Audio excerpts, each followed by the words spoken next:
Hello, everyone. I'm Celesta Davis. I'm the founder and lead collaborator at Evolve the Comp And I'm Hallie Russell, and I'm the VP of Operations and all things. and kind of all things. All things. Thank you, Allie.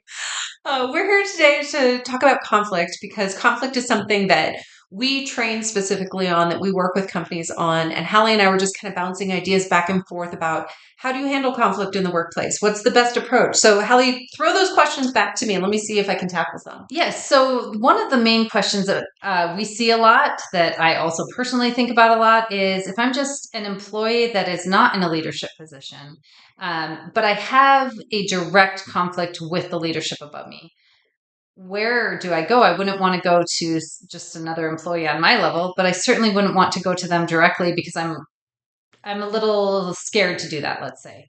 Who do I talk to? I was just having this conversation yesterday, so thank you. So we've got an individual contributor who's having trouble with the person they report directly to.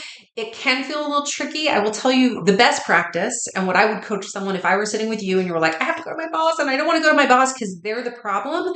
They very well might be, and they may not realize that they're the problem, that they're the sticking point. And so how I can approach someone, I mean, this gets into how we train to communication and how we train people to really approach these things, but you in perfect world want to start at least by giving that person a heads up that how you're receiving things is going this way for you, so that you can let them have a moment to in internalize that information and then process it and see if they even want to talk about it, want to change. So I always want to measure, like, is this person going to respond better to maybe an email heads up first, or a conversation usually is the best for most people.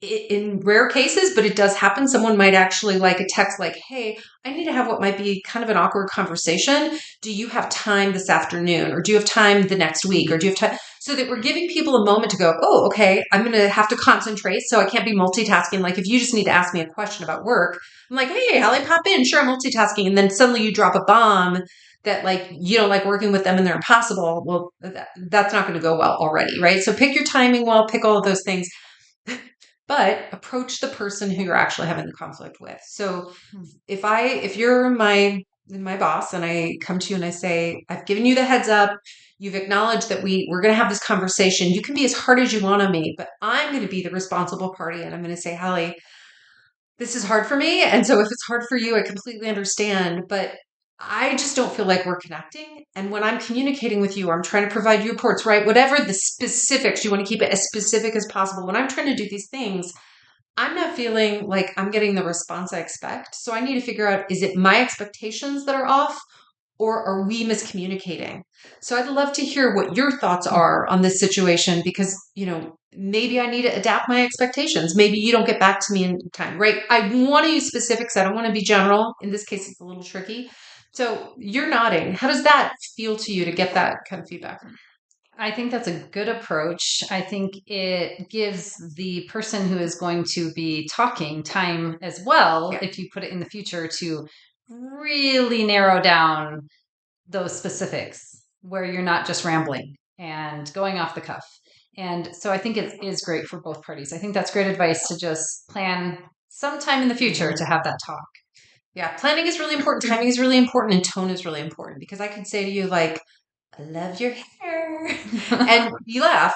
I could also be like, love your hair. And you're like, what?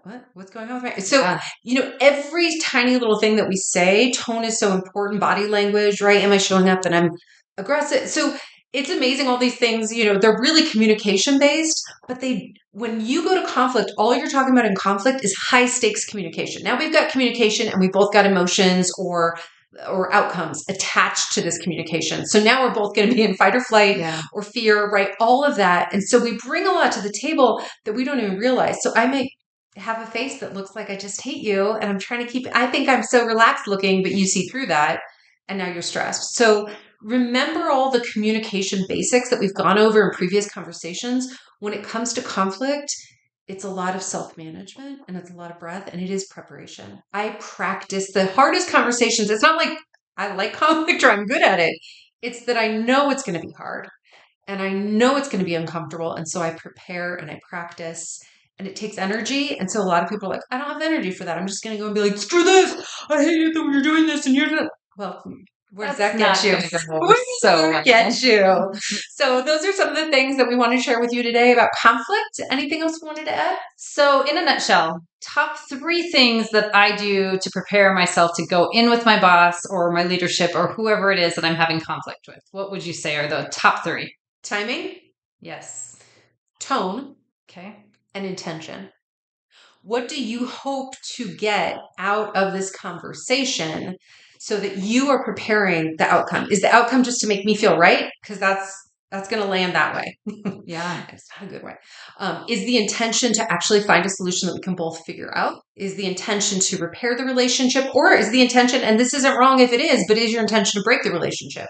Right. Right? So if your intention is to keep the relationship and you go in with, guns blazing, you're not going to get what you're intending. So definitely knowing what your tone is. Am I level headed? Have I planned it so that it works for them and it works for me in terms of timing? Then it's about like, what do I really want to get out of it? What's my intention here? That's really helpful. Yeah, absolutely. Thank you. You're welcome. All right. Those are our 3 things for today on conflict. Have a great day. We'll see you tomorrow. See you tomorrow.